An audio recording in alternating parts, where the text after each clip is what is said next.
ndagusuhuje gira amahoro kuri Kwizera Leonce Official tugiye kujya tugutegurira ikiganiro ni muntu ki. Ni ikiganiro kizajya kigaruka ku mateka y'ubuzima bw'umuntu runaka ariko w'icyamamare ufite icyo avuze mu matwi ya benshi.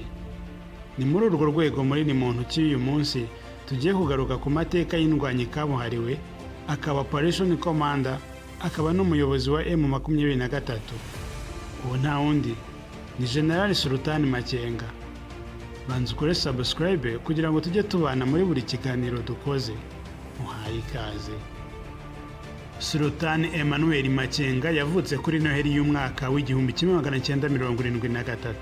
Ni ukuvuga ko yavutse ku itariki ya 25 z'ukwa 12 1973, avukira mu gace ka Rucuru mu ntara ya Kivu y'Amajyaruguru. Aho hari mu cyahoze ari Zaire, ubu ni muri Repubulika Iharanira Demokarasi ya Kongo.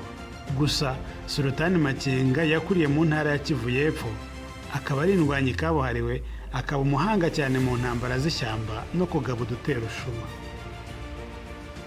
Uyu Sultan Emmanuel Makenga yagiye arwana mu mitwe y'ingabo igiye itandukanye, harimo nka Rassemblement Congolais pour la Démocratie RCD, yarwanye kandi muri Congolais National pour la Défense du Peuple CNDP, umutwe wayoborwaga na Laurent Nkunda, abamuzi muramwibuka.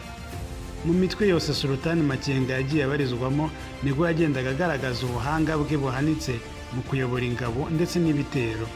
Mu bihe bitandukanye Sultan Emmanuel Makenga yagiye abarizwa mu ngabo za leta ya Congo FARDC bishingiye ku masezerano yabaga yasinywe hagati y'imitwe y'ingabo yabaga ari kubarizwamo, ariko akaza kongera kubivamo akisubirira mu nyeshyamba ku mpamvu zitandukanye, cyane cyane nko kutubahiriza amasezerano bagiranye ku ruhande rumwe cyangwa se urundi.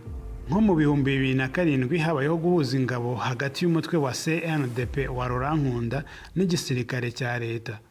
Icyo gihe Sultan Makenga yinjiye mu ngabo za leta muri batayo ya 2 muri Bravo Brigade, ahita naba umuyobozi mukuru w'iyi brigade. Bidatinze ibyo guhuza ingabo byaje kwanga, maze yisubirira mu nyeshyamba za CNDP, aho yaje kugirwa umuyobozi wungirije wa General Laurent Nkunda. Ni mu buryo busa nk'ubwo Sultan Makenga yaje kwisanga muri M23 abereye umuyobozi kugeza n'uyu munsi. Akaba ari uri inyuma ya buri ntambwe yose iterwa na M23, ndetse akaba n'inyuma ya buri sasu ryose risohoka mu munwa w'imbunda, yaba intoya cyangwa inini.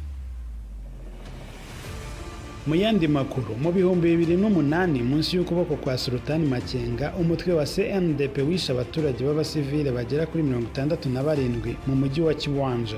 Ni umujyi uherereye mu ntara ya Kivu y'Amajyaruguru. Ibi byaje gutuma umuryango w'abibumbye umushyiriraho ibihano kubwo kumushinja ibyaha by'intambara. Uyu Sultan Makenga igice cy'ubuzima bwe kinini ni ukwiberaho mu ntambara muri kiriya gice cya Kongo y'Iburasirazuba. Gusa azwiho kurasa koko ngo igipimo cye kirindwa mubi. Uwakoze kubana nanjye nitwa Leonce Kwizera, ndi hano kuri Kwizera Leonce Official.